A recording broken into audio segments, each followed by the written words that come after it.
In today's math lesson, using the standard form, we're going to find the x and y intercepts. What we're finding in this lesson is if you have an equation that's in standard form, ax plus by equaling c, we are going to find our x and y intercepts really easily. This is our end game goal.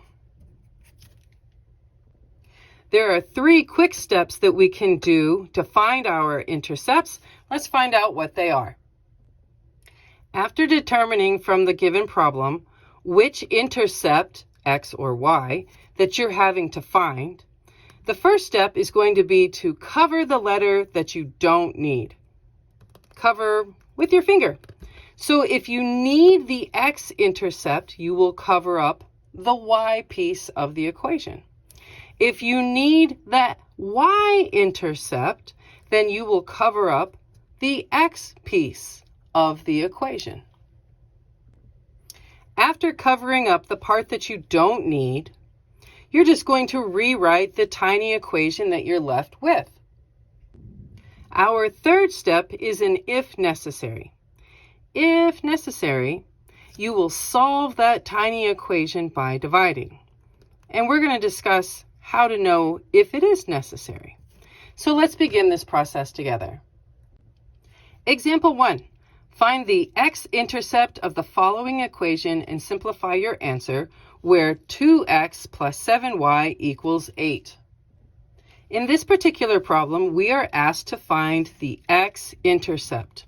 All right, well, we have learned from the introduction that step 1 is to cover the letter that you don't need. And if you are looking for the x-intercept, then I don't need the y term.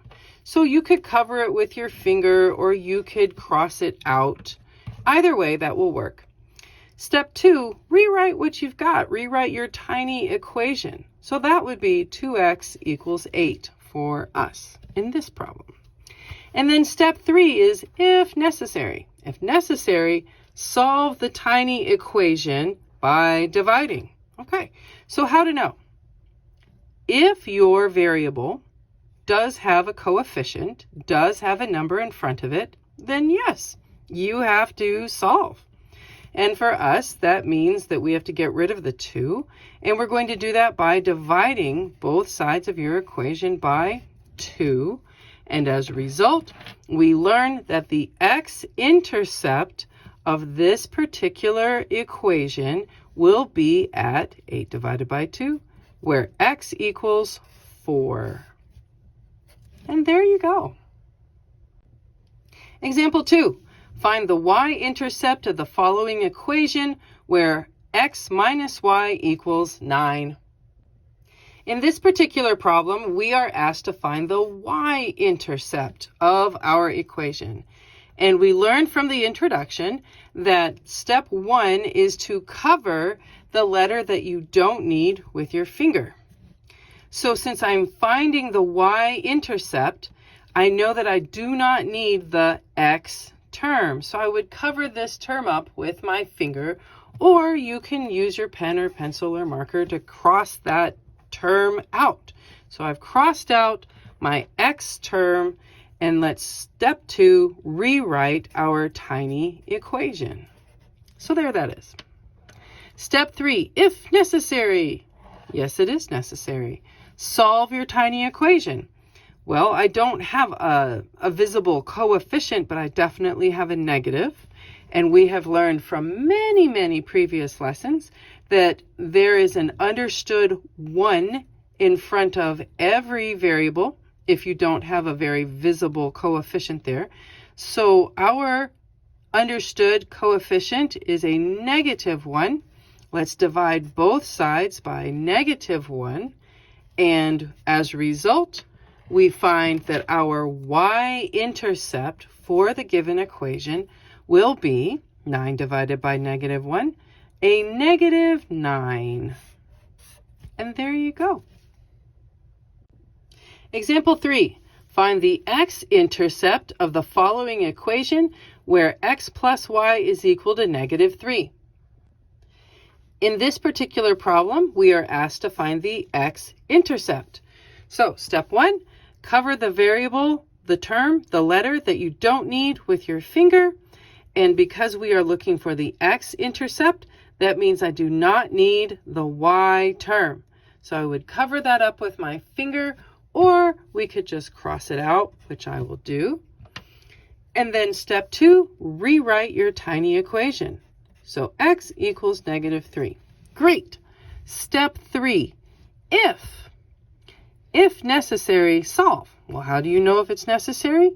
Is there anything in front of our x? No, there's not. There's nothing in front of my x, therefore it is not necessary to do any additional steps, and thus the x-intercept of our equation is just a simple -3. And there you go. Example 4. Find the y-intercept of the following equation where 6x plus 5y is equal to 10. In this particular problem, we are asked to find the y-intercept.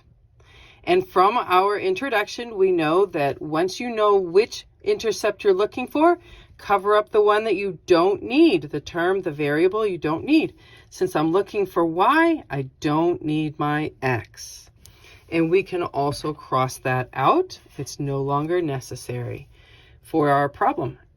As a result, step 2, rewrite your tiny equation.